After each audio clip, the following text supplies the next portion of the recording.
Sometimes the greatest love stories begin with the deepest desperation. In the dusty railroad town of Cedar Ridge, a young woman's entire future crumbled in a single moment. Eleanor Whitmore had traveled 2,000 miles to marry a man she'd never met, only to be rejected the moment he laid eyes on her. Standing alone on that wooden platform with her single trunk and nowhere to go, she turned to the only other. Man present, a wealthy rancher who'd come to collect his mail. Her plea was simple but heartbreaking. "Please marry me, sir. I have nowhere else to go."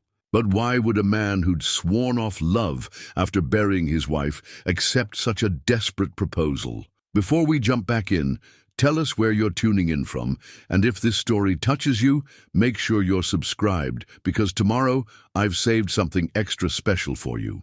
Before we jump back in, tell us where you're tuning in from. And if this story touches you, make sure you're subscribed, because tomorrow I've saved something extra special for you. Jackson Sterling stood frozen on the platform, his leather gloves halfway to his pocket, staring at the young woman who'd just spoken the most extraordinary words he'd heard in his 43 years. The mail he'd come to collect lay forgotten in his hands as he studied her face, pale but determined, with eyes that held both desperation and a peculiar kind of dignity. "Ma'am," he began, then stopped, unsure how to address such an unprecedented situation. Around them, the good people of Cedar Ridge had begun to gather, drawn by the spectacle like moths to a lamp. He could hear their whispers starting already, could feel their eager eyes drinking in every detail of this unexpected drama. The woman, she couldn't be more than 25, stood straighter under his scrutiny. Her traveling dress, though, clean and carefully mended, showed the wear of a long journey. Her hands, clutched around a worn photograph, trembled slightly, but her gaze never wavered from his face. "I know how this must sound," she said, her voice carrying a cultured tone that spoke of education and better times. "But I've come 2,000 miles on a promise that's been broken. I sold everything, my parents' farm, their furniture, even my mother's china, to make this journey. That man," she gestured toward the empty space where her intended had fled, "took one look at me and ran. I have exactly $3 to my name, no family to return to, and nowhere to go." Jackson felt something twist in his chest, a sensation he'd thought himself immune to since Sarah's passing. His foreman, Wade Hutchins, chose that moment to stride up, having witnessed the scene from the general store. "Boss," Wade muttered, low enough that only Jackson could hear, "we best be getting back. Storm's coming in from the north." But Jackson couldn't move. Something in the woman's steady gaze held him rooted to the spot. He'd seen desperation before, had seen it in the eyes of soldiers during the war, in the faces of families during the drought of '81. But this was different. This woman wasn't just desperate. She was making a calculated gamble with the last coin she had to play. "What's your name?" he heard himself ask. "Eleanor Whitmore," she replied. "From Illinois, originally. My father was a school teacher before. The consumption took him. My mother followed 6 months later." Wade shifted impatiently beside him. "Jackson, you can't seriously be considering—" "I'm not considering anything," Jackson cut him off, though even as he said it, he knew it was a lie. His eyes dropped to the silver pocket watch in his vest, Sarah's last gift, engraved with her initials. 3 years she'd been gone. 3 years he'd kept the ranch running like clockwork, never deviating from the routine they'd established. Together, 3 years of keeping his heart as frozen as the ground that held her. Eleanor seemed to sense his hesitation. "I'm not asking for charity, Mr. Sterling. Jackson Sterling. Mr. Sterling." She lifted her chin a fraction. "I can work. I can cook, clean, keep accounts. I learned to manage a household from my mother, and I helped my father with his correspondence and records.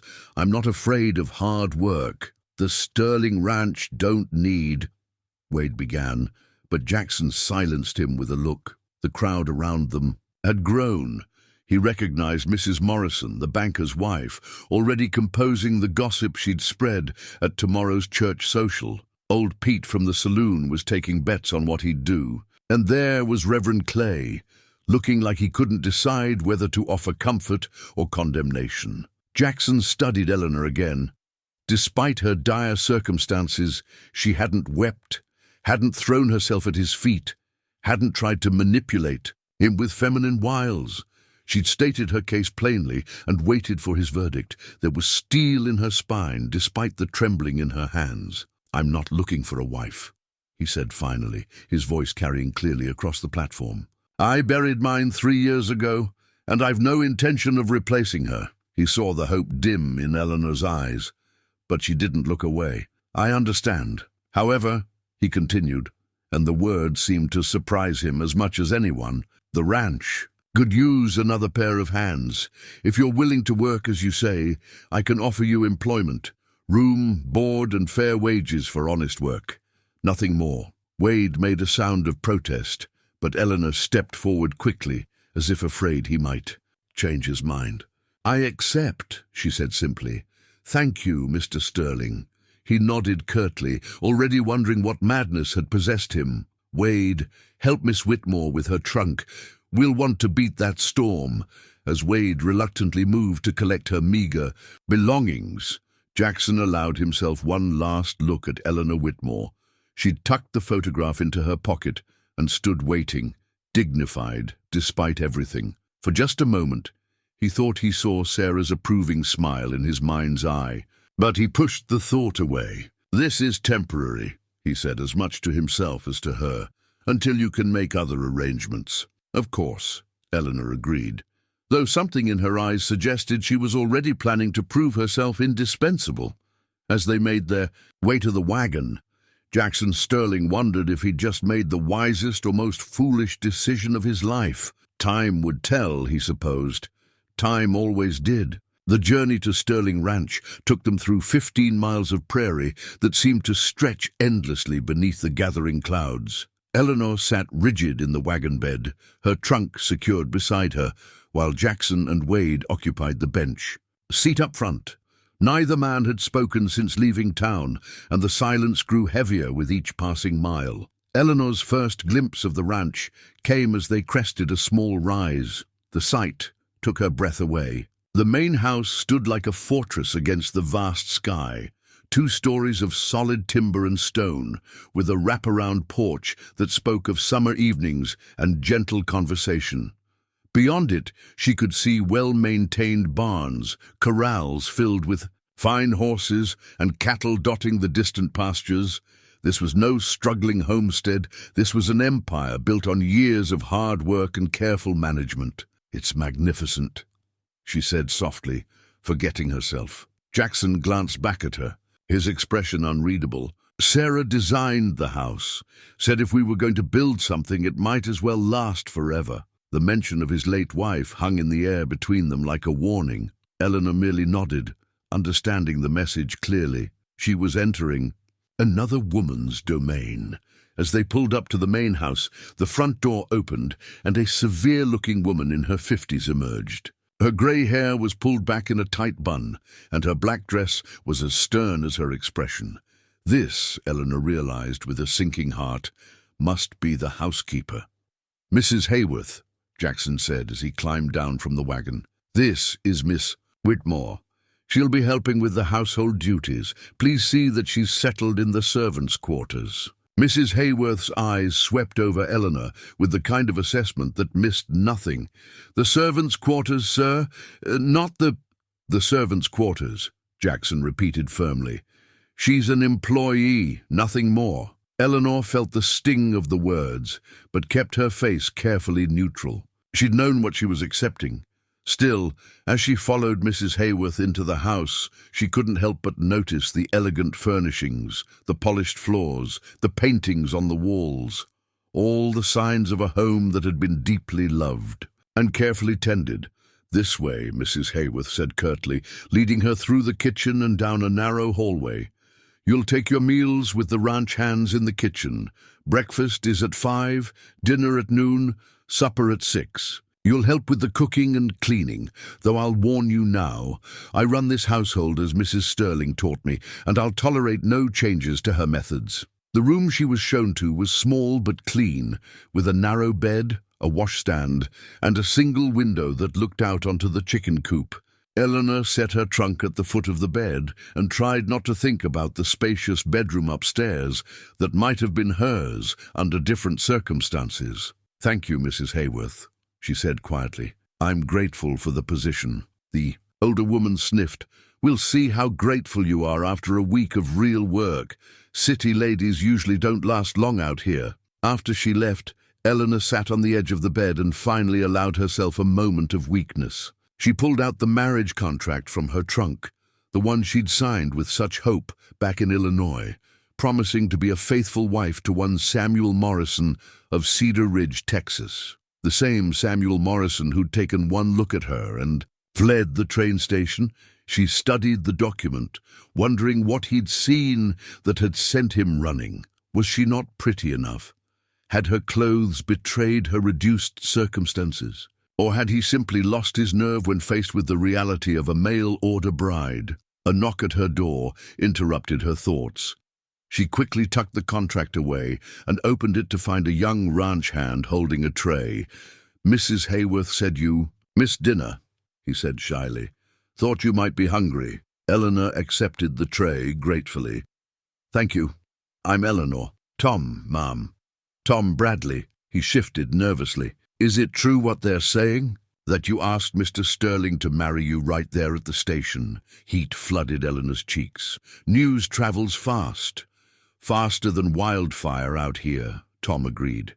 "For what it's worth, ma'am, I think Mr. Sterling did right by you. He's a good man, even if he's been walking around like a ghost since Miss Sarah passed." After Tom left, Eleanor ate her simple meal and tried to plan her next moves.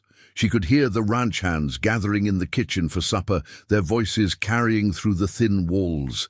They spoke of cattle prices, the coming storm, and, inevitably, of her arrival. "Banker Morrison's fit to be tied," one voice said. "Claims he's calling in loans all over the county.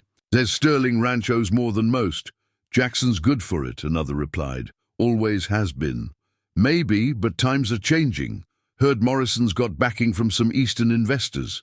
They want land, not repayment." Eleanor filed this information away.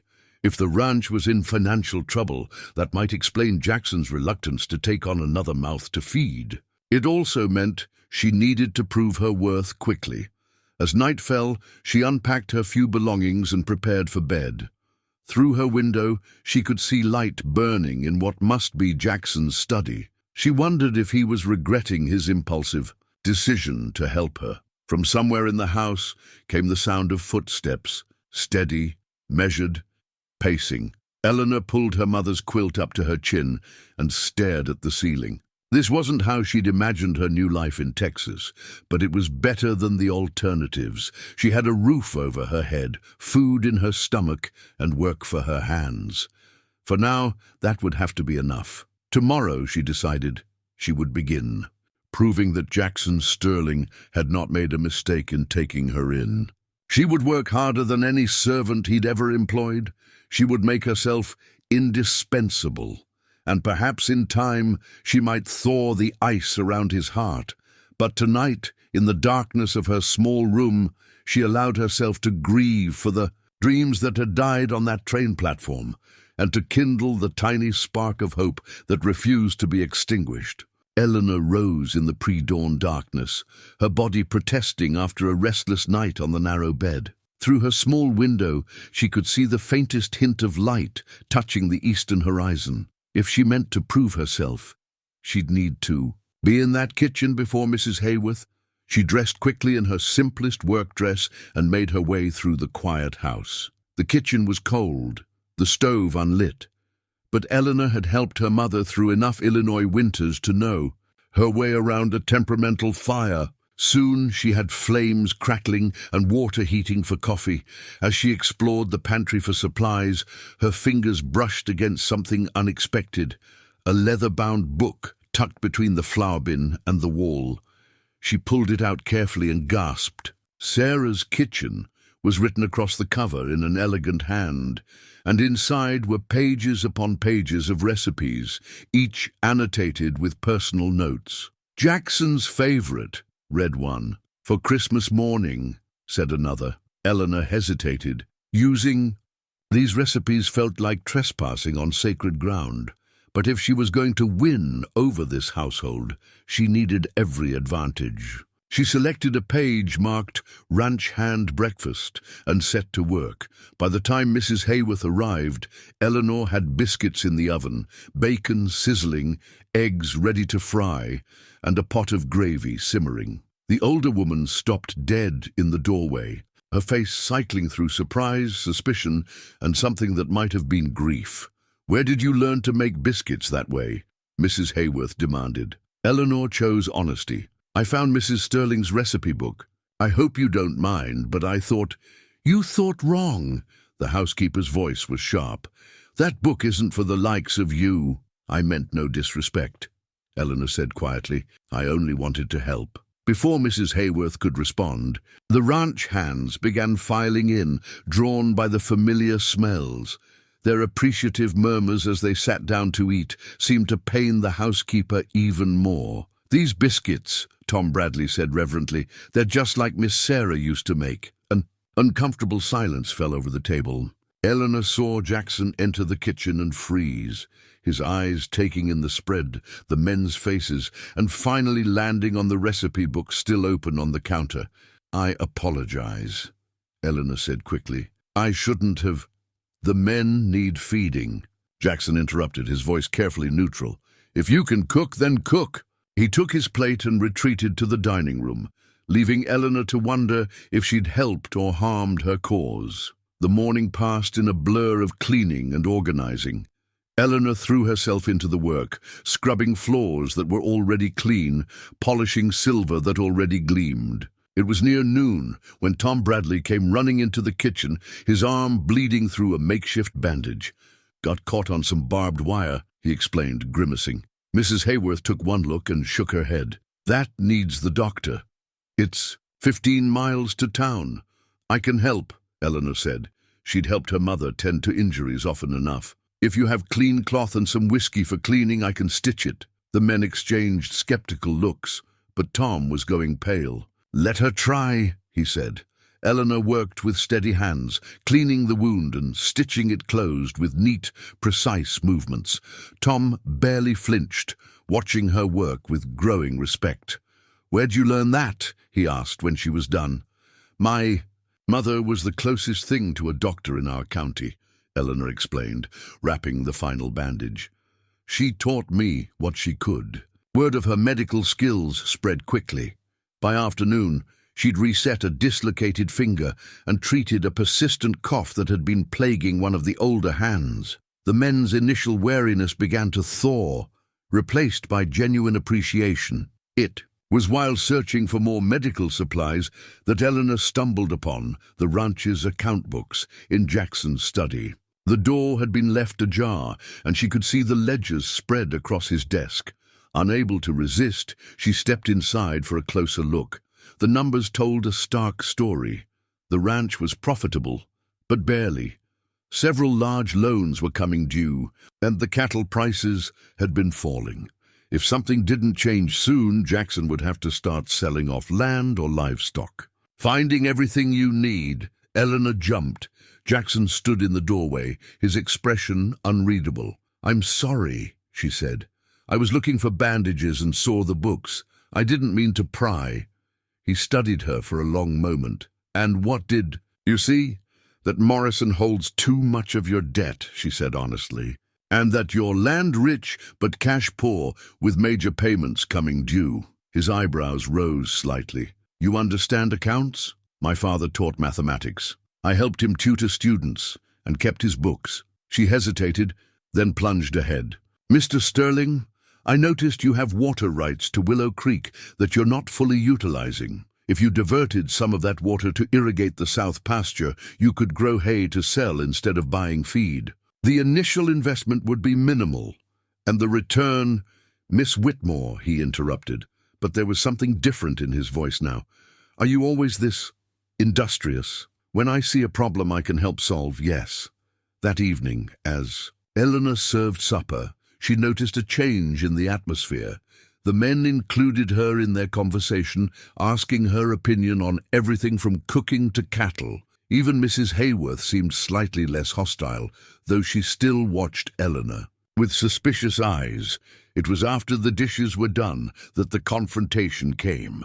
Eleanor was returning the recipe book to its hiding place when Mrs. Hayworth cornered her in the pantry. "I know what you're doing," the older woman hissed. "Using her recipes, charming the men, getting close to Mr. Sterling. You think you can replace her?" "I'm not trying to replace anyone," Eleanor said firmly. "I'm just trying to earn my keep." "Sarah Sterling was a saint," Mrs. Hayworth continued. "She built this ranch alongside him, loved every board and nail. You're nothing but an opportunist, playing on his grief." The accusation stung because it hit too close to Eleanor's own fears. Was she taking advantage of a grieving man's momentary kindness? "That's enough, Mrs. Hayworth." Both women turned to find Jackson in the doorway. His face was stern, but Eleanor caught something else in his expression, a weariness that spoke of old pain. "Miss Whitmore is an employee of this ranch," he said quietly. "She'll be treated with the same respect we show any member of this household. Is that understood?" Mrs. Hayworth's face flushed. "Yes, sir." After she left, Jackson lingered. "The South Pasture irrigation idea," he said finally. "Write up a proposal, include costs and projected returns." Eleanor nodded, trying not to show her elation. "Yes, sir." He started to leave, then paused. "And Miss Whitmore? You may continue using Sarah's recipes. She always said good food was the heart of a home." As he walked away, Eleanor pressed her hand to her chest, feeling her own heart beat a little faster. It wasn't much, but it was a beginning. For the first time since arriving at Sterling Ranch, she dared to hope that she might truly earn her place here. The following week brought an unwelcome visitor to Sterling Ranch. Eleanor was in the front parlor, polishing the already gleaming furniture, when she heard the approach of a carriage. Through the window, she saw a portly man in an expensive suit climbing down, briefcase in hand. Something about his self-satisfied expression made her uneasy. Jackson emerged from his study, his face grim. "Morrison," he said, though it wasn't a greeting. "The banker, for this must be the Morrison the Hans had spoken of, smiled unctuously. "Jackson, I hope you've had time to consider my proposal." "There's nothing to consider. The payments aren't due for another month." "Ah, but circumstances change." Morrison pulled out a sheaf of papers. "I'm calling in the loan early. You have 30 days to pay in full or forfeit the ranch." Eleanor watched Jackson's hands clench. "You can't do that. The terms clearly state the terms include a clause about maintaining the property value. With you running a skeleton crew and taking in—" Morrison's eyes found Eleanor, and his smile grew predatory. "Questionable characters. I'd say you violated that clause." Eleanor felt heat rise in her cheeks but kept her eyes down, continuing. "To dust the same spotless table." "Get out," Jackson said, his voice dangerously quiet. Morrison tucked the foreclosure notice into Jackson's hands. 30 days, Sterling. Though I might be persuaded to extend that deadline if we could come to an arrangement." His gaze lingered on Eleanor again, the implication clear. After he left, Jackson stood frozen in the parlor, staring at the papers. Eleanor waited a moment before speaking. "How much is the loan?" He looked at her as if he'd forgotten she was there. "More than I can raise in 30 days. There must be something." "There isn't." His voice was flat, defeated. "I've already sold what I could after Sarah died. The medical bills." He trailed off, then seemed to remember himself. "This isn't your concern, Miss Whitmore." That night, Eleanor couldn't sleep. She crept to the study and lit a lamp, spreading the ranch's financial records across the desk. There had to be something Jackson had overlooked, some asset he hadn't considered. As dawn approached, she found it. Buried in the original land deed were water rights that predated the town's incorporation. rights that could be sold or leased for significant money. She was so absorbed that she didn't hear the door open. Miss Whitmore. She looked up to find Jackson in his nightshirt and robe, looking more vulnerable than she'd ever seen him. "I couldn't sleep," she explained. "I thought perhaps you thought you'd save us all." There was no mockery in it, just weary resignation. "I found something." She showed him the water rights documentation. "These predate the town charter. They're senior rights, which means they're worth a fortune to the town if they want to expand." Jackson sank into the chair beside her, studying the papers with growing amazement.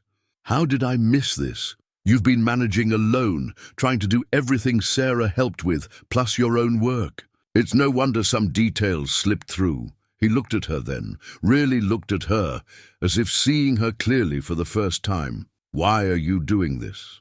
You could leave, find work in town. Why stay and fight for a ranch that isn't yours?" Eleanor chose her words carefully. "Because you gave me a chance when I had nothing, because your men have been kind to me, because—" She hesitated, then spoke the truth. "Because I've been without a home, Mr. Sterling, and I know how it feels to lose everything. I wouldn't wish that on anyone." Their eyes met and held, something unspoken passing between them. Then the moment shattered as they heard a carriage approaching. Morrison had returned, this time without the pretense of legitimate business. Eleanor watched from the window as he approached the kitchen entrance, clearly hoping to find her alone. "I'll handle this," Jackson said, but Eleanor shook her head. "Let me see what he wants. We need to know his real intentions." She met Morrison at the kitchen door, keeping her expression neutral. "Mr. Morrison?" "Ah, the lovely Miss Whitmore." His smile made her skin crawl. "I heard about your situation at the train station. Most unfortunate. How can I help you?" He stepped closer, and she could smell the whiskey on his breath. "I might ask the same thing. You see, I could make your life much easier. A woman like you needs protection, security. I could offer you a house in town, fine clothes, everything a lady desires. In exchange for—" His hand reached out to touch her cheek. She forced herself not to recoil. "I think we understand each other. Leave Sterling to his fate and come with me, or stay and watch him lose everything. Either way, you'll need a new situation soon." "I see." Eleanor stepped back. "Thank you for making your position clear, Mr. Morrison. My answer is no." His face darkened. "You'll regret this. When Sterling is ruined and you're back on the streets, remember you had a chance for comfort." After he left, Eleanor found Wade in the barn and told him everything. The foreman's weathered face grew stormy. "That snake," he muttered. "Miss Eleanor, you did right telling me. But you need to be careful now. Morrison's not a man who takes rejection well." "I can take care of myself." Wade studied her with something like approval. "I'm beginning to believe that. You know, when you first arrived, I thought Jackson had lost his mind. But you've been good for this place. Good for him too, though he's too stubborn to admit it." That evening, Eleanor presented her findings about the water rights to Jackson formally. He listened intently, asked intelligent questions, and finally agreed to meet with the town council about leasing arrangements. "This could save the ranch," he said quietly. "I don't know how to thank you." "I don't want thanks," Eleanor replied.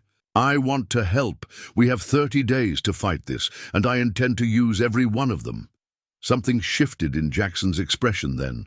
A softening, a warmth that hadn't been there before. "We," he repeated. "Yes, I suppose it is we now, isn't it?" As Eleanor retired to her small room that night, she realized that somewhere between her desperate plea at the train station and this moment, she'd stopped thinking of Sterling Ranch as just a temporary shelter. It was becoming home, and she would fight to save it, not just for Jackson, but for herself and the future she was beginning to envision here. The next morning, Eleanor found Jackson waiting for her in his study, the desk cleared except for the water rights documents and fresh paper. "If we're going to present this to the town council," he said without preamble, "we need to be thorough. They'll have questions, objections. We need answers for all of them." Eleanor settled into the chair across from him, trying not to notice how the morning light caught the silver threads in his dark hair. They worked side by side through breakfast, their heads bent together over maps and calculations. When Mrs. Hayworth brought coffee, she pursed her lips at the sight, but said nothing. "Your handwriting is excellent," Jackson observed, watching. Eleanor draft a formal proposal. "You really did help your father with his work." "Every evening after school," Eleanor confirmed. "He said education was the only thing no one could take away from you. I suppose he was right. It served me well here." Jackson leaned back, studying her. "Tell me about them. Your parents." It was the first truly personal question he'd asked. Eleanor set down her pen, considering. "Father was brilliant but impractical. He'd give away his last penny to help a student who couldn't afford books. Mother was the one who kept us fed and clothed, taking in mending and preserving food for sale. They loved each other deeply. How did you end up?" He gestured vaguely, encompassing her journey to Texas. "After they died, I tried to keep the farm going alone. But a woman farming by herself, the neighbors didn't approve. The bank wouldn't extend credit. When I saw the advertisement for mail order brides, it seemed like a chance for a fresh start." She smiled ruefully. "I suppose I should have known it was too good to be true." "His loss," Jackson said quietly, then seemed surprised by his own words. They returned to work, but the atmosphere had shifted. As the hours passed, Jackson shared stories of building the ranch, of the early years when he and Sarah lived in a one-room cabin while constructing the main house. Eleanor found herself laughing at his description of Sarah chasing a stubborn rooster with a broom, then saw the pain that flickered across his face at the memory. "I'm sorry," she said softly. "I know it must be difficult, talking about her. It's strange," Jackson admitted. "For 3 years no one's dared mention her name around me. But somehow, when you do it, it doesn't hurt the same way." He shook his head. "Wade's right. You are good for this place." That afternoon, while Jackson rode out to inspect the south pasture, Eleanor retreated to her room to air out her trunk. At the very bottom, carefully wrapped in tissue paper, lay her mother's wedding dress. She lifted it out, shaking out the folds of ivory silk. It was old-fashioned but beautifully made, with tiny pearl buttons and delicate lace at the collar. And cuffs. Planning another proposal, Eleanor spun to find Mrs. Hayworth in her doorway. But for once, the older woman's expression held curiosity rather than hostility. "It was my mother's," Eleanor explained. "I brought it hoping—" She trailed off, unable to voice the dreams that seemed foolish now. Mrs. Hayworth stepped into the room, her fingers reaching out to touch the fabric. "It's lovely. Sarah's was similar, all lace and pearls. She looked like an angel in it." Her voice softened. "I helped raise her, you know. Came to work for her parents when she was just 10. When she married Jackson, I came with her. You must miss her terribly. Every day." Mrs. Hayworth sat heavily on Eleanor's bed. "I've been unkind to you, haven't I?" "You are protecting her memory, I understand." The housekeeper studied her shrewdly. "You're in love with him." Eleanor's cheeks flamed. That's not—" "Child, I've got eyes. The way you look at him, the way you've thrown yourself into saving this ranch. And him, well, he hasn't looked at a woman since Sarah died, but he looks at you. He's still in love with his wife." Eleanor said quietly. "Of course he is. You don't stop loving someone just because they're gone. But Sarah wouldn't want him to stop living." Mrs. Hayworth stood, smoothing her skirts. "The harvest. Dance is next week. You should go. The harvest dance." Eleanor had heard the hands talking about it, the biggest social event of the season, when all the neighboring ranches gathered to celebrate the end of summer. She hadn't even considered attending. That evening, as if reading her thoughts, Tom Bradley brought up the subject at supper. "Boss, you planning to go to the Miller's dance this year?" Jackson looked up from his plate. "Hadn't thought about it." "You should go," Wade said firmly. "Show Morrison and his cronies that Sterling Ranch isn't beaten. Besides, the men have been working hard. They deserve a celebration. I suppose you're right?" Jackson's gaze found Eleanor. Miss Whitmore, you'll accompany us, of course. The whole household attends. Eleanor's heart skipped. I wouldn't want to presume. It's not presumption. You're part of Sterling Ranch now. The words carried more weight than he perhaps intended, and a hush fell over the table. Later, as Eleanor helped clear the dishes, Jackson lingered in the kitchen. I meant what I said, about you being part of this place. Thank you, she managed. That means more than you know. He stepped closer, and for a moment she thought, but then Tom burst through the door. Boss! Rustlers hitting the north pasture. They're after the breeding stock. Jackson's demeanor changed instantly. The rancher replacing the man. How many? 6, maybe 7. They're armed. Saddle the horses. Wade, get the rifles. He turned to Eleanor. You and Mrs. Hayworth lock the doors and stay inside. If we're not back by dawn, ride to town for the sheriff. Eleanor wanted to protest, to help somehow, but she saw the steel in his eyes and nodded. As the men rode out, she and Mrs. Hayworth secured the house and settled in to wait. The rifle Jackson had left them propped by the door. He'll be fine, Mrs. Hayworth said, but Eleanor heard the worry beneath the words. Of course he will, Eleanor agreed, though her hands trembled as she made coffee to keep them awake. As the hours crawled by, the two women found themselves talking about Sarah, about Jackson, about the ranch and its future. By the time hoofbeats announced the men's return, an understanding had grown between them. Jackson entered the kitchen exhausted but triumphant. We got them, and the cattle are safe. Without thinking, Eleanor flew to him, checking for injuries. You're hurt, she said, spotting blood on his sleeve, just a graze. But he didn't pull away from her ministrations, and when their eyes met, something electric passed between them. Mrs. Hayworth cleared her throat. I'll just go check on the men, she said, leaving them alone. Eleanor finished bandaging Jackson's arm, achingly aware of his proximity. I was worried, she admitted. Were you? His voice was rough with exhaustion and something else. His hand came up to cup her cheek, and for a heartbeat she thought he would kiss her.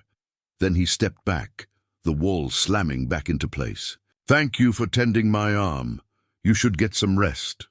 Eleanor nodded, understanding that whatever was growing between them, Jackson wasn't ready to acknowledge it yet. But as she walked to her room, she touched her cheek where his hand had been and smiled. Progress came slowly with a man like Jackson Sterling, but it did come. Tomorrow they would present their proposal to save the ranch. Tonight she had hope. For the ranch, for Jackson, and for possibilities she was only beginning to imagine. Jackson left at dawn with Wade and 4 of his best men to track the rustlers to their hideout and ensure they faced justice. Before departing, he'd pulled Eleanor aside in the pre-dawn darkness. I need you to manage things here, he'd said quietly. Mrs. Hayworth knows the household, but you understand the books. If Morrison comes around, I'll handle him, Eleanor assured him. Just come back safely. He'd looked at her for a long moment, then nodded and rode away. Now, as the morning stretched toward noon, Eleanor tried to focus on the ledgers spread before her. She was deep in calculations when Tom Bradley burst through the study door. Miss Eleanor, riders coming, lots of them. It's Morrison with hired guns. Eleanor's blood ran cold. With Jackson gone and only a skeleton crew remaining, they were vulnerable. She stood, squaring her shoulders. How many? 8, maybe 10, all armed. Get everyone into the main house. Bar the windows. She grabbed the rifle Jackson had left and checked it was loaded. Where's Mrs. Hayworth? Already getting the ammunition from the storage room. Eleanor had barely reached the front porch when Morrison and his men rode up. The banker sat his horse with smug satisfaction, flanked by rough-looking hired guns. Miss Whitmore, he called out. I heard Sterling's away. Thought I'd check on the property I'll soon own. This property isn't yours yet, Eleanor replied steadily, the rifle held loosely but ready in her hands. And you're trespassing. Morrison's face darkened. You dare point a gun at me? I dare defend what's mine to protect. Yours? He laughed unpleasantly. You're nothing but a servant here, girl. Though my offer still stands. Come with me now, and I'll set you up properly in town. My answer hasn't changed. Morrison nodded to his men. Search the place. I want to know what assets we'll be acquiring. As the hired guns dismounted, Eleanor raised the rifle. One more step and I'll shoot. You wouldn't dare, Morrison scoffed. Eleanor's answer was to fire into the dirt, inches from his horse's hooves. The animal reared, nearly unseating him. The next one won't be a warning.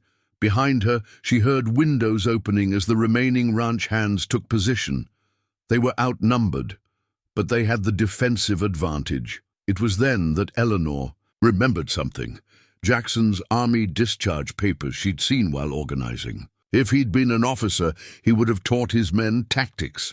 She called out, loud enough for the hands to hear, "Remember what Mr. Sterling taught you about defensive positions.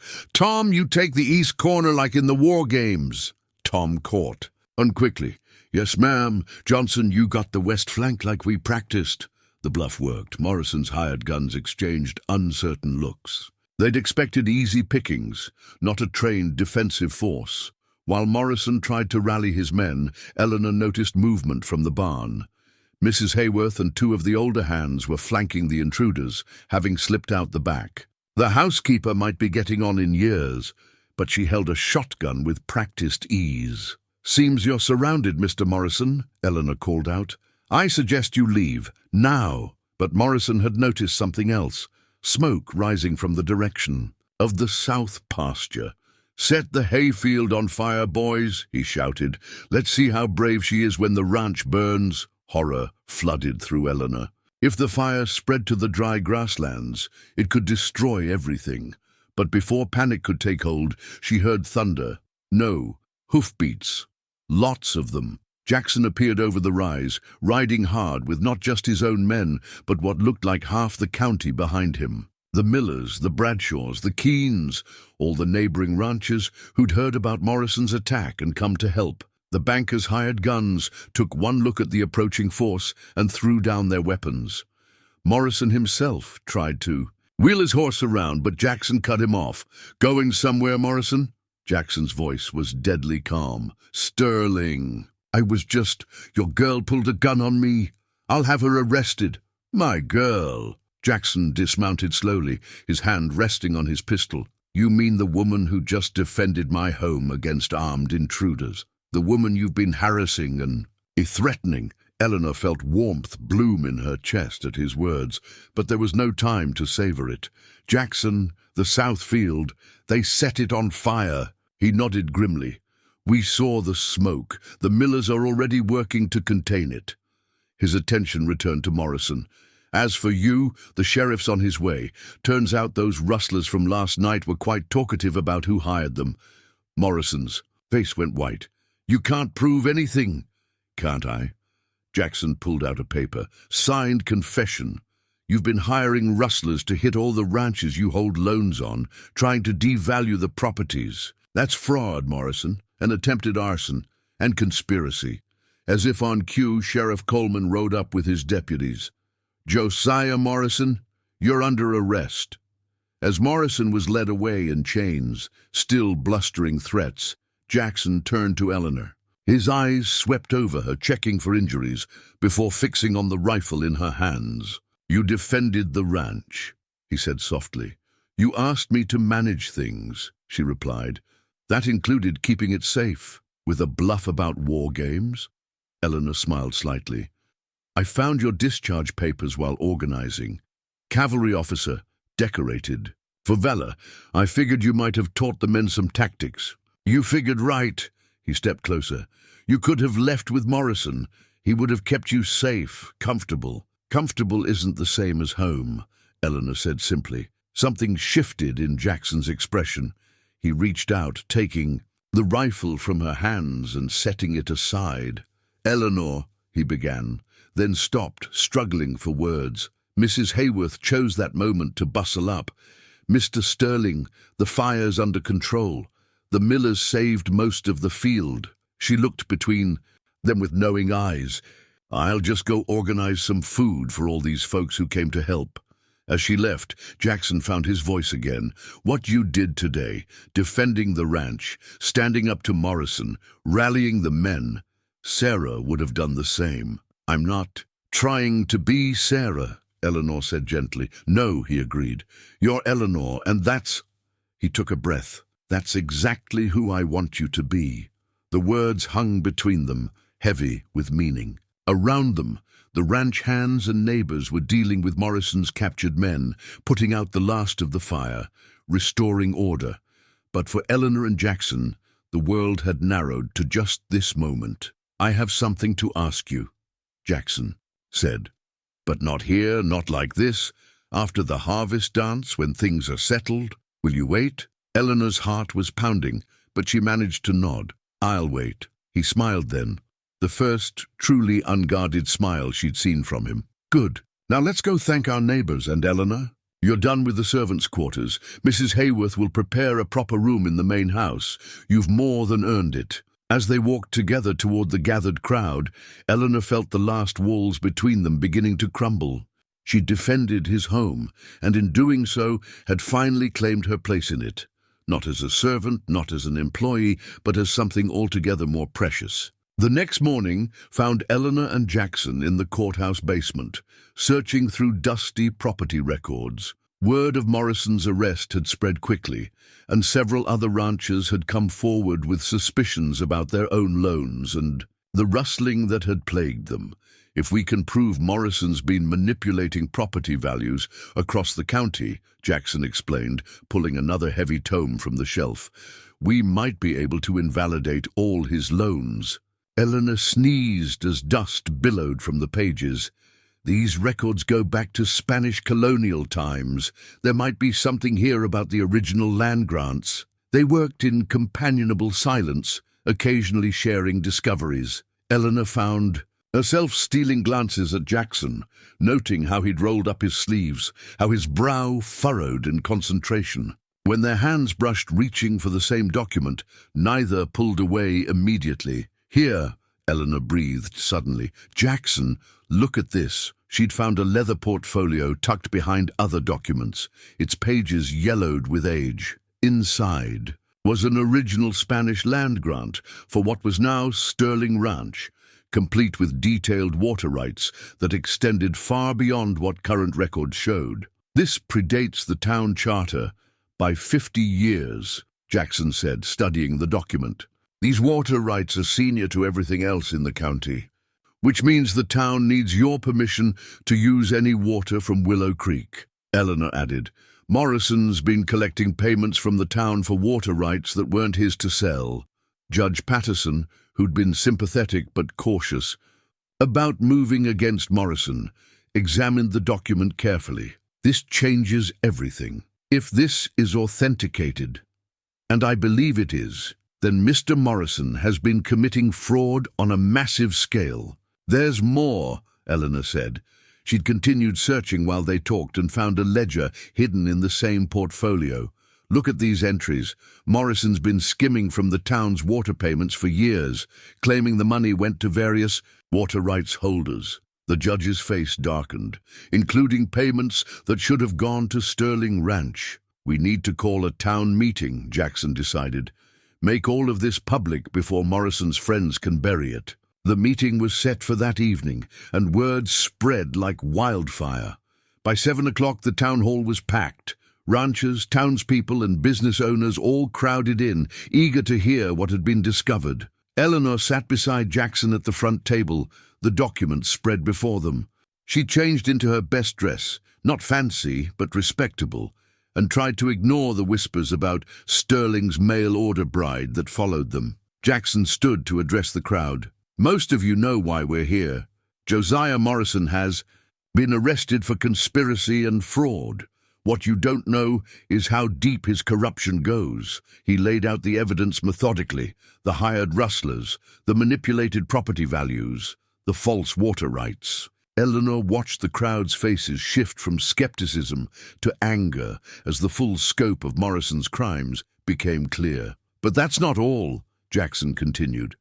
Miss Whitmore has discovered something else. Eleanor rose, her knees only slightly, unsteady. Public speaking had never been her strong suit, but these people deserved the truth. Mr. Morrison has been stealing from all of you, she said clearly. The town has been paying for water rights that belong to Sterling Ranch. Morrison pocketed the difference, money that should have gone to town improvements, to your schools and roads. An angry murmur ran through the crowd. Mayor Collins stood up. How much are we talking about? Over 10 years? Eleanor consulted her calculations. Close to $50,000. The explosion of outrage was immediate, but through the noise, a familiar voice cut through. Morrison himself, flanked by guards but still defiant. You're going to believe her? He sneered. A desperate woman who threw herself at Sterling at the train station. She's obviously manipulated these documents to trap him into marriage. Eleanor felt heat flood her face, but before she could respond, Jackson was on his feet. That's enough, he said, his voice carrying the authority of his military days.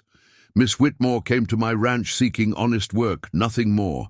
She's proven herself through intelligence, courage, and integrity. She defended my home against your hired thugs. She uncovered your crimes when no one else could. And if anyone's been manipulated here, Morrison, it's the good people of this town by you. He turned to address the crowd.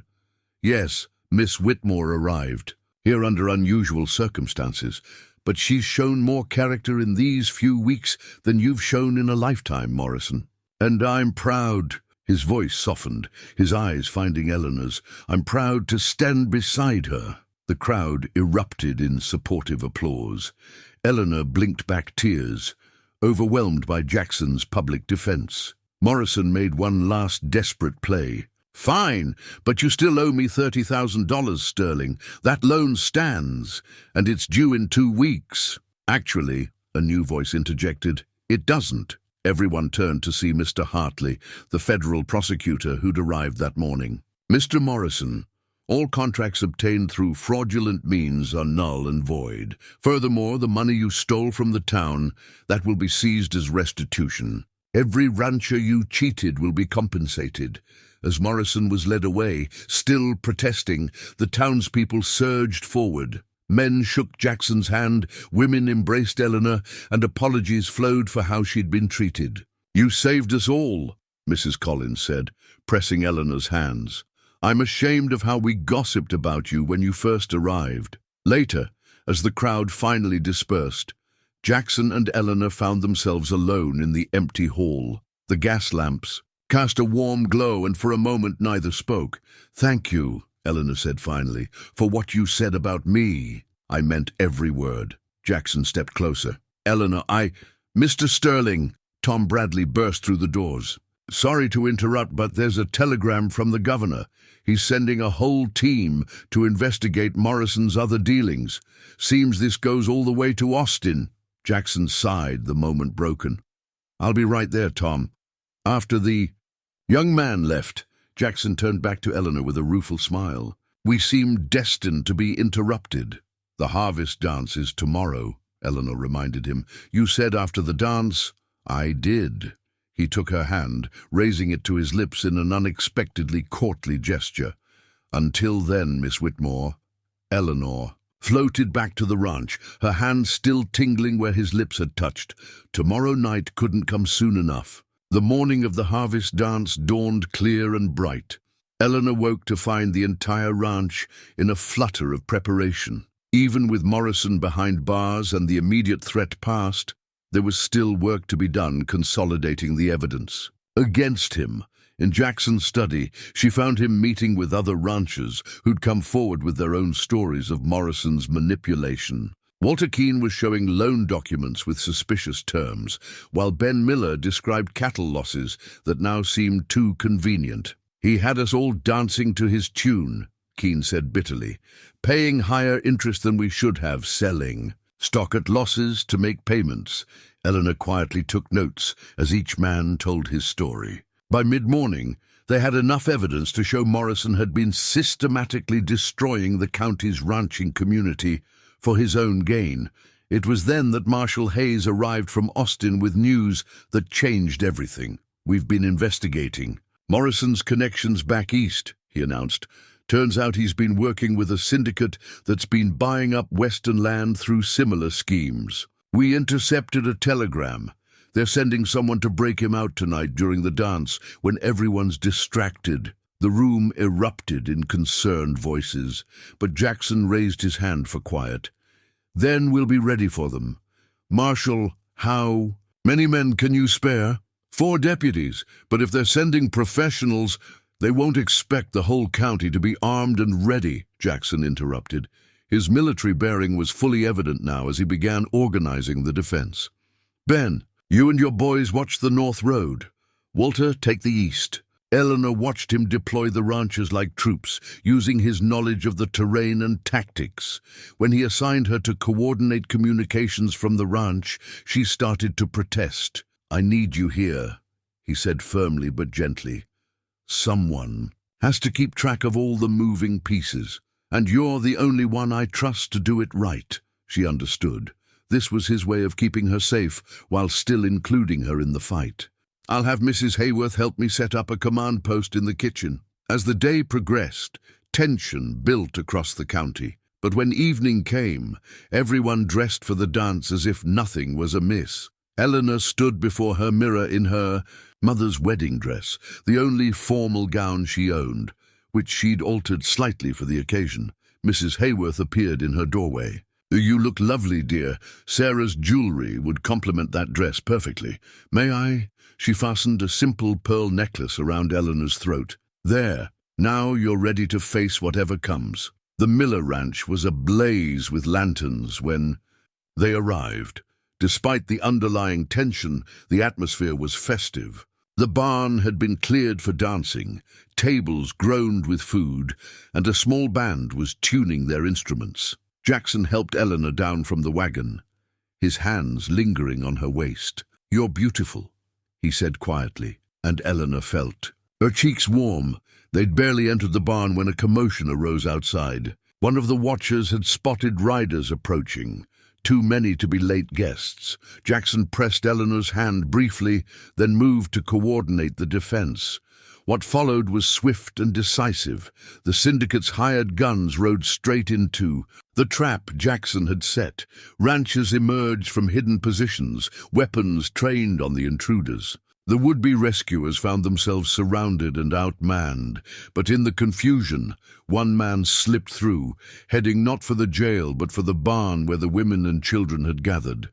Eleanor saw him first, recognizing the cold professionalism in his movements. He was heading for the banker's wife, probably to use as a hostage. Without thinking, Eleanor stepped into his path. "I don't think so," the man sneered, reaching for his gun. But Eleanor had learned a thing or two in her weeks at the ranch. She grabbed a serving fork from the nearest table and threw it with the accuracy her father had taught her hunting. It caught the man in the shoulder, making him stumble. That was all the time Jackson needed. He appeared like an avenging angel, taking the man down with a single precise blow. Around them, the other syndicate members were being rounded up by the combined force of lawmen and ranchers. "Are you hurt?" Jackson demanded, his hands running over Eleanor's arms as if checking for injuries. "I'm fine," she assured him. "Is it over?" Marshal Hayes approached, grinning broadly. "It's over. We got them all, and with Morrison's telegram records, we can trace this conspiracy all the way back to New York. The syndicate is finished. The danger passed. The dance resumed, with even greater enthusiasm." Eleanor found herself whirled from partner to partner, each rancher wanting to thank the woman who'd helped save their community. But her eyes kept finding Jackson, waiting for the moment he'd claim his dance. It came as the band struck up a slow waltz. Jackson appeared at her elbow, bowing formally. "Miss Whitmore, may I have this dance?" She placed her hand in his, and he led her onto the floor. They moved together as if they'd been dancing for years, perfectly in sync. "You threw a serving fork at an armed man," Jackson murmured, a note of amusement mixing with awe in his voice. It seemed like the thing to do at the time. He laughed, a real, full laugh that transformed his face. "God help me, Eleanor, you're going to turn my hair completely gray. Would that be so bad?" she asked, daringly touching one of the silver threads at his temple. His expression grew serious. "Eleanor, I need to say something before I lose my nerve." He guided her to the edge of the dance floor, to a quiet corner beneath the stars. "When you arrived at that train station, I thought I was saving you. But the truth is, you saved me. You saved my ranch, my community, but most of all, you saved me from becoming a ghost in my own life." Eleanor's heart was racing. "Jackson, I loved Sarah with all my heart," he continued. "Part of me always will, but she's gone, and I'm still here. And I find myself wanting to live again, to really live, not just exist. With you." He dropped to one knee, and Eleanor gasped as he pulled out a ring. Not Sarah's ring, but a new one, simple and elegant. "Eleanor Whitmore, you came to me desperate and alone, asking for my help. Now I'm the one asking, will you marry me? Not because you need shelter or I need a housekeeper, but because I love you and can't imagine my life without you." Tears streaming down her face, Eleanor sank to her knees beside him, not caring about her dress or the people watching. "Yes," she whispered. "Yes, Jackson, I'll marry you." He slipped the ring onto her finger, then cupped her face and kissed her, their first kiss, sweet and full of promise. Around them, the entire gathering erupted in cheers. Mrs. Hayworth was openly weeping. "About time," she declared to anyone who'd listen. "That boy's been sleepwalking for 3 years." As Jackson helped Eleanor to her feet, she noticed him touch his pocket where Sarah's watch rested. But when he looked at Eleanor, his eyes held only joy and anticipation for their future. "No more interruptions," he promised. "We'll be married as soon as Reverend Clay can arrange it." Eleanor laughed, glowing with happiness. "I'll hold you too." In that, Mr. Sterling. They rejoined the dance, but now they moved as an engaged couple, their love story already becoming legend in Cedar Ridge. The tale of a desperate mail-order bride and a grieving rancher who saved each other. 3 days after the harvest dance, Jackson found Eleanor in his study, now their study, working on correspondence from grateful ranchers. The morning sun streamed through the windows, catching the sparkle of her engagement ring. The marshal. "Sent word," he said, setting a telegram on the desk. "Morrison's been transferred to federal prison. He'll spend the next 20 years breaking rocks instead of breaking ranches." Eleanor looked up with satisfaction. "Good, though I almost pity him. He had everything, wealth, position, respect, and threw it all away for greed. Speaking of throwing things away," Jackson pulled out a folded paper from his jacket. "I've been working on something." Eleanor recognized his careful handwriting, but gasped when she read the heading, "Marriage Contract between Jackson Sterling and Eleanor Whitmore." "Jackson, we don't need—" "Please, let me finish." He sat beside her, taking her hands. "You came here with a contract that promised you security in exchange for duty. I want to give you something better." Eleanor read through tears, as each line revealed not legal obligations, but promises of love. "I, Jackson Sterling, promise to honor Eleanor not as property or convenience, but as my equal partner in all things. I promise to share not just my home but my dreams, not just my name but my heart. I promise that her voice will be heard in all decisions, her wisdom valued in all endeavors." "Oh, Jackson," she whispered. "There's more," he said softly. "I promise to speak Sarah's name when memory moves me without guilt, knowing that Eleanor understands love multiplies rather than divides.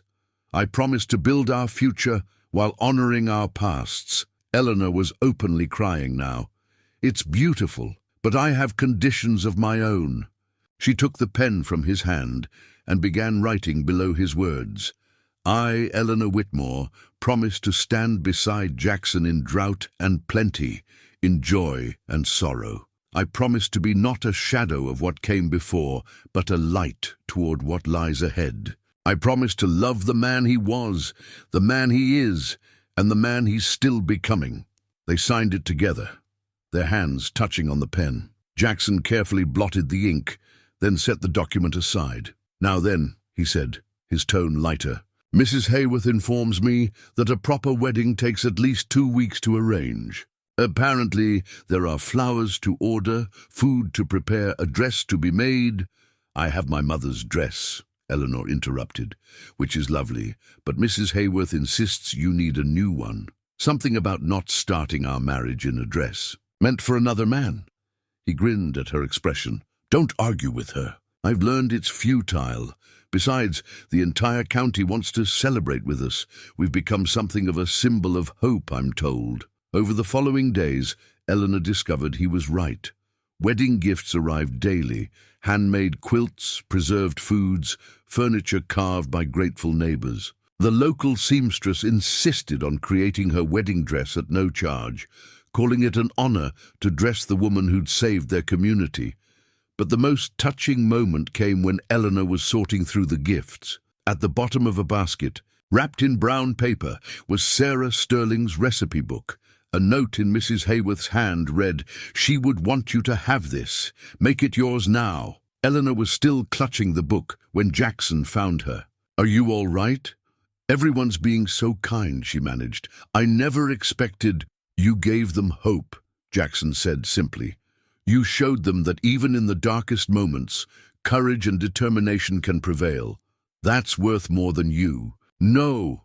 The evening before the wedding, Jackson took Eleanor to a quiet spot overlooking the ranch. The sun was setting, painting the sky in shades of rose and gold. "I need to tell you something," he said. "This morning, I went to Sarah's grave." Eleanor's breath caught, but Jackson continued. "I told her about you, about how you've brought life back to this place, how you make me want to be better than I am. And Eleanor, I swear I felt her blessing, like she was saying it was time." "I wish I could have known her," Eleanor said softly. "She would have liked you. You're both fighters, both devoted to those you love." He pulled her close. "Tomorrow, you become my wife. Are you ready for that?" Eleanor thought of her journey, from the desperate woman on the train platform to this moment, standing beside a man who loved her truly. "I've been ready since the day you said, 'however,' instead of 'no.'" Jackson laughed, remembering. "Best decision I ever made, even if I didn't know it then." "What made you change your mind? That day at the station?" He considered. "You didn't beg. You didn't cry or manipulate. You just stood there with quiet dignity and asked for a chance. Sarah was like that, steel wrapped in silk. I think I recognized it in you even then. And now I know you're nothing like her, and everything like her, and entirely yourself." He kissed her forehead. "And that's exactly who I want to marry." They stood together as darkness fell, watching the stars emerge. Tomorrow would bring vows and celebrations, the official beginning of their life together. But here, in this quiet moment, Eleanor felt their real marriage had already begun, built on trust, tested by fire, and sealed with promises more binding than any legal document. "I love you, Jackson Sterling," she said. "And I love you, Eleanor." "Whitmore, soon to be Eleanor Sterling," he smiled. "Has a nice sound, doesn't it?" "Perfect," she agreed, and meant it in every way. Dawn, on her wedding day, found Eleanor at the window of her room, no longer the servants' quarters, but a proper bedroom in the main house. The sky was painting itself in the same rose and gold as that first morning when she'd stood on the train. Platform, desperate and alone. How much had changed in such a short time. Mrs. Hayworth bustled in with coffee and breakfast. "None of that now," she said, seeing Eleanor's thoughtful expression. "Today's for joy, not melancholy reflection." "I was just thinking how different this is from what I imagined," Eleanor said. "When I left Illinois, I thought I'd be marrying a stranger for survival. Instead, you're marrying a good man for love." Mrs. Hayworth's eyes were suspiciously bright. Sarah would be so pleased. She always worried about Jackson being alone. The morning flew by in a whirl of preparation. The seamstress arrived with Eleanor's dress, ivory silk, with delicate embroidery, simple but elegant. The women of Cedar Ridge descended like a benevolent army, arranging flowers, fixing hair, offering advice and blessings. "Something old," Mrs. Collins said, fastening an antique brooch to Eleanor's dress. "Something new, your dress," added Mrs. Miller. "Something borrowed." Mrs. Hayworth produced a delicate handkerchief. This was Sarah's grandmother's. She'd want it to stay in the family. And something blue. Young Mary Keene shyly offered a ribbon for Eleanor's bouquet, When Eleanor finally stood before the mirror in her complete ensemble, she hardly recognized herself. Gone was the desperate woman from the train platform. In her place stood a bride, radiant, confident, loved. Jackson had insisted on holding the ceremony at the train station, transforming the platform where their story began. As Eleanor's carriage approached, she gasped at the transformation. White, bunting draped the depot, flowers adorned every surface, and what seemed like the entire county had gathered to witness their union. Tom Bradley helped her down from the carriage. "Mr. Sterling's waiting for you, Miss Eleanor. Fair warning, he looks nervous as a long-tailed cat in a room full of rocking chairs." Eleanor smiled, her own nerves settling. If Jackson was nervous too, they'd face it together. The crowd parted as she made her way to the platform. There at the end, exactly where she'd first seen him, stood Jackson.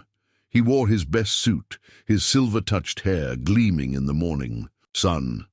When their eyes met, his face transformed with a smile of such pure joy that Eleanor felt tears threaten. Wade stood beside him as best man, beaming proudly. Reverend Clay waited with his prayer book, and the entire scene was framed by the vast Texas sky. Eleanor walked alone down the makeshift aisle. She had no one to give her away, and that seemed fitting. She was giving herself, freely and gladly, to the man who'd saved her when he thought he was past saving. When she reached Jackson, he took her hands, and she felt their slight tremble. "You're beautiful," he whispered. "You're not so bad yourself." She whispered back, winning a chuckle from those close enough to hear. Reverend Clay began the ceremony, his words carrying across the hushed crowd. When he asked who gave this woman in marriage, Eleanor spoke for herself. "I come of my own free will, with the blessing of those who've gone before and the hope of those gathered here." Jackson's vows were simple but heartfelt.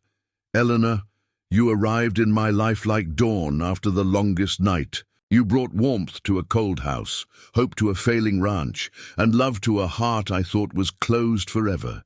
I promise to cherish you, to stand beside you, to share my whole life with you from this day forward." Eleanor's voice was steady, as she gave her own vows. "Jackson, you offered shelter to a stranger and found a partner instead. You gave me a chance when I had nothing, and in return I offer you everything, my heart, my strength, my devotion. I promise to build our future while honoring our past, to be your companion in all things, to love you through whatever comes." When Reverend Clay pronounced them husband and wife, Jackson cupped Eleanor's face gently. "No more interruptions," he murmured, and kissed her as the crowd erupted in cheers. The celebration that followed was unlike anything Cedar Ridge had seen. Tables groaned under the weight of food, contributed by every family. Musicians played, children ran between the dancers, and even the most stoic ranchers were seen wiping their eyes. During the feast, Jackson stood to address their guests. "6 weeks ago, on this very platform, a remarkable woman asked me for help. I thought I was offering charity. Instead, I received a gift beyond measure. Eleanor saved our ranch, helped save our community, and most importantly, saved me from a half-life of grief and isolation." He raised his glass. "To my wife, Eleanor Sterling, proof that sometimes the most desperate moments lead to the greatest blessings." The toast was drunk with enthusiasm, and Eleanor found herself passed from one group of well-wishers to another. But through it all, she was aware of Jackson. His hand on her back, his smile when their eyes met, the solid presence of her husband beside her. As evening approached, they shared a quiet moment away from the crowd. The train that had brought Eleanor to Cedar Ridge sat on the tracks, ready for its evening departure.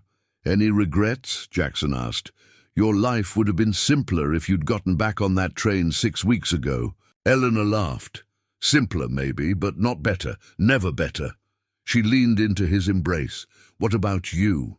You could have remained safely alone with your memories." "Safely miserable, you mean?" He kissed the top of her head. "Eleanor, you didn't just save the ranch. You gave me a reason to want tomorrow to come. That's a gift I can never repay. You already have, she said softly. You gave me a home, a family, a future. You gave me yourself. They stood together, watching the sun set over their land, their home, as their guests danced and celebrated. Into the night. Tomorrow would bring the work of building their life together, but tonight was for joy, for gratitude, for the miracle of two broken people who'd found wholeness in each other. 1 year later, Eleanor stood in the same spot where she'd first asked Jackson to marry her, but everything else had changed. The train platform bustled with new prosperity, families arriving to settle in the thriving community, goods flowing in and out of Cedar Ridge. Signs of the town's rebirth after Morrison's corruption had been rooted out. Eleanor rested her hand on her swelling belly, feeling the flutter of new life within. Jackson emerged from the freight office, the ledger in his hands, showing figures that would have seemed impossible a year ago. The ranch was thriving. The water rights, properly managed, now brought income that benefited the entire county. "The Hendersons are arriving on the afternoon train," he said, joining her. "Another family looking for a fresh start." "I remember that feeling," Eleanor murmured. Jackson's arm came around her, his hand joining hers over their growing child. "Mrs. Henderson is nervous," he continued, "coming sight unseen to marry a rancher she's only exchanged letters with." "Then we'll be there to meet them," Eleanor decided. No one should face that kind of fear alone. The past year had brought such changes. The house rang with laughter now, Mrs. Hayworth spoiling Eleanor like the daughter she'd never had. The ranch hands had built a school on Sterling land, where Eleanor taught the local children 3 days a week. Jackson had been elected to lead the county's new water board, ensuring fair distribution of resources, and through it all, their love had deepened, seasoned by shared work and quiet evenings, by challenges faced together and victories celebrated. Sarah's picture still hung in the parlor, honored but no longer a shrine. The past was acknowledged, the future embraced. "I have something for you," Jackson said, producing an envelope. "It arrived this morning." Eleanor recognized the handwriting. Immediately, Samuel Morrison, the man who'd fled rather than marry her. Her hands trembled slightly as she opened it. "Dear Miss Whitmore," she read aloud, "I have learned of your marriage to Mr. Sterling and wish to extend my deepest apologies. My cowardice that day shames me still. I see now that fate had better plans for you than a union with a weak man such as myself. Please forgive me, and know that your courage in that moment has inspired me to be better. I wish you every happiness." Eleanor looked up at Jackson. "Should I reply? That's your choice, but I'd say the best response is to live well and be happy." He smiled. "Let him know by our example what he missed." She folded the letter decisively. "You're right, the past is past." Then, spotting movement at the station, "Oh, there's Mrs. Henderson." They watched a young woman step uncertainly onto the platform, clutching a single trunk, her face showing the same mixture of hope and fear Eleanor had worn a year ago. Without hesitation, Eleanor moved forward, Jackson beside her. "Mrs. Henderson, I'm Eleanor Sterling, and this is my husband, Jackson. Welcome to Cedar Ridge." The relief on the young woman's face was palpable. "Mrs. Sterling, how kind of you to meet me. I'm so nervous." "Of course you are," Eleanor said warmly, taking her arm. "I stood on this very platform a year ago, just as frightened, but look how wonderfully things can turn out. Come, let's get you settled. Your intended is a good man. We've made sure of it. And if you need anything at all, Sterling Ranch is always open to you." As they helped Mrs. Henderson toward her new life, Eleanor caught Jackson's eye and smiled. The circle was complete, from desperate plea to generous welcome, from last resort to first choice in helping others. The sun was setting over Sterling Ranch, painting the sky in familiar shades of rose and gold. But now it wasn't an ending. It was a promise of all the tomorrows to come, filled with love, purpose, and the joy of a life fully lived.